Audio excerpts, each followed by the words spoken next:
Shalom Bapak Ibu Saudara yang dikasihi Tuhan kita Yesus Kristus. Sejenak kita mendengar firman menyapa, sebelumnya kita berdoa. Kasih karunia dan damai sejahtera dari Allah Bapa kita dan dari Tuhan kita Yesus Kristus menyertai kamu. Amin. Firman menyapa pada hari ini Senin 20 Juni 2022. Tertulis dalam kitab 2 Petrus pasal 3 ayat 9. Saya akan membacanya, kita ikuti semua dalam hati masing-masing. Tuhan tidak lalai menepati janjinya. Sekalipun ada orang yang menganggapnya sebagai kelalaian, tetapi ia sabar terhadap kamu. Karena ia menghendaki supaya jangan ada yang binasa, melainkan supaya semua orang berbalik dan bertobat. Demikian pembacaan firman Tuhan. Bapak Ibu yang dikasihi Tuhan Yesus Kristus, saudara seiman, saudari dan anak-anak Tuhan dimanapun berada, barangkali orang bertanya, kapan ya kedatangan Kristus yang terakhir kalinya? Dalam merespon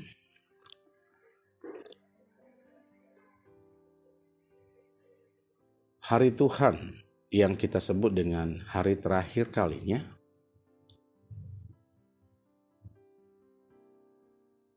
dianalogikan seperti pencuri.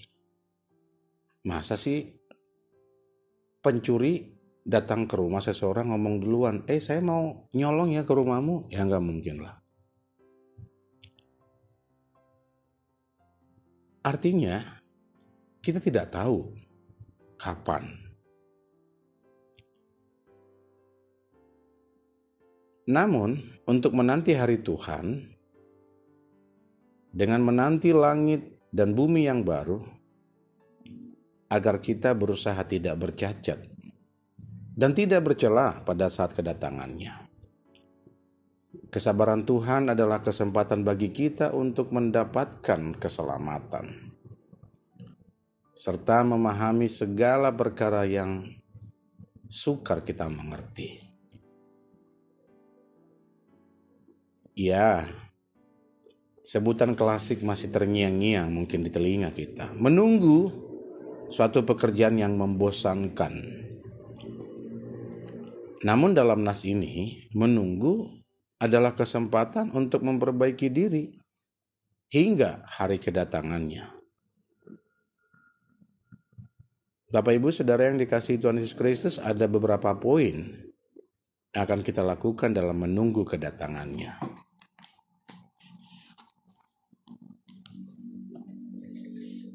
Yang pertama, dia sabar terhadap kita. Dengan menyimak firman ini, ada dua hal, yaitu didikan dan ajaran yang luar biasa. Bahwa Tuhan itu tidak pernah lalai menepati janjinya, yakinlah. Janji Tuhan itu seperti janji matahari. Selalu terbit, terbenam setiap pagi, setiap sore malam. Tidak pernah kecepatan, tidak pernah terlambat. Dan Tuhan sanggup untuk melakukan, menindaklanjuti apa yang telah Tuhan janjikan kepada umatnya. Hari kedua, kedatangan Kristus dalam 2 Petrus 3:10. Rasul Petrus mengingatkan bahwa hari Tuhan seperti pencuri, sebagaimana tadi yang dibicarakan di atas, tidak satu orang pun yang berkuasa mengetahuinya.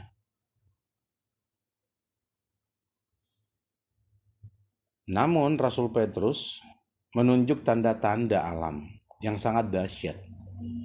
Dunia yang fani akan hancur dengan fenomena-fenomena lainnya. Untuk itu, sebelum waktunya tiba, hendaklah kita berbuat baik, hidup suci, saleh, berbuat baik selagi ada kesempatan,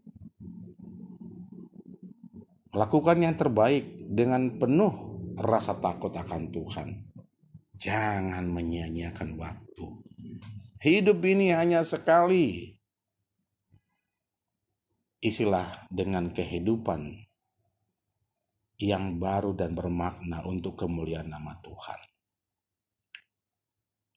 Yang ketiga, menanti langit dan bumi yang baru. Sejatinya, penantian kita terhadap langit dan bumi yang baru, yang penuh dengan kebenaran adalah sesuai dengan janjinya dalam 2 Petrus 3:13. Tetapi sesuai dengan janjinya kita menanti langit yang baru dan bumi yang baru, di mana terdapat kebenaran. Melalui nas ini, percayalah, mari kita imani bahwa Allah yang kita sembah itu, Allah yang kita puji, Allah yang kita banggakan dalam nama Tuhan Yesus, sudah menyediakan langit, bumi, dan baru bagi umatnya sampai akhir.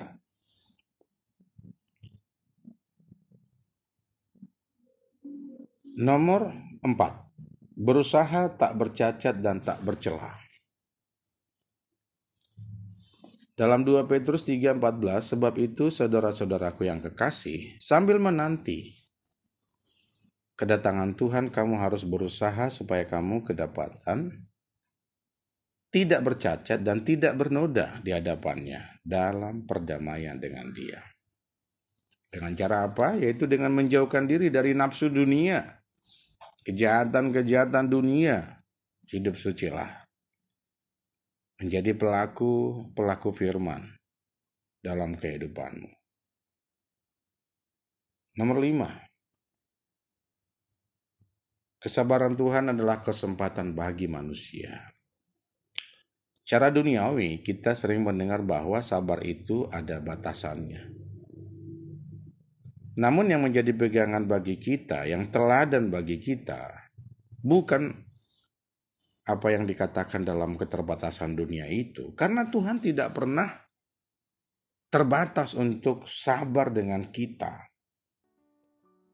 Teladan kesabaran yang Tuhan berikan itulah yang boleh kita maknai.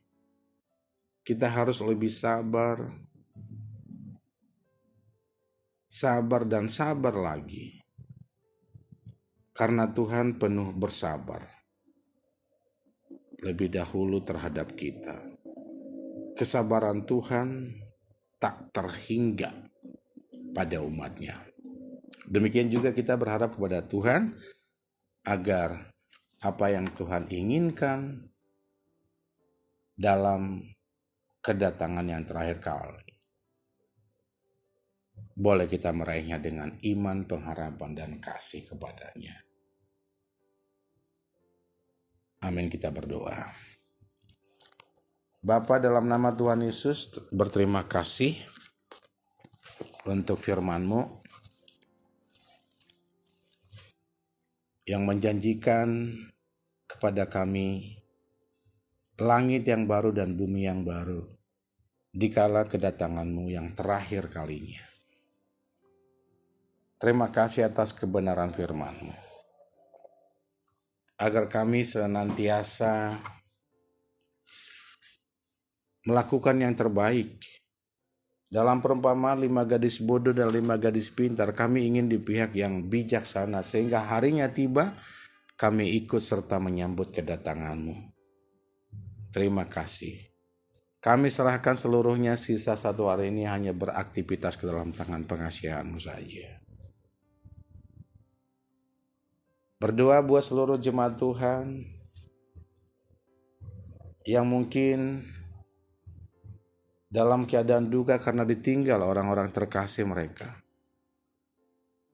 Berdoa buat anak-anak Tuhan yang rindu akan pelayanan satu dengan lainnya, sehingga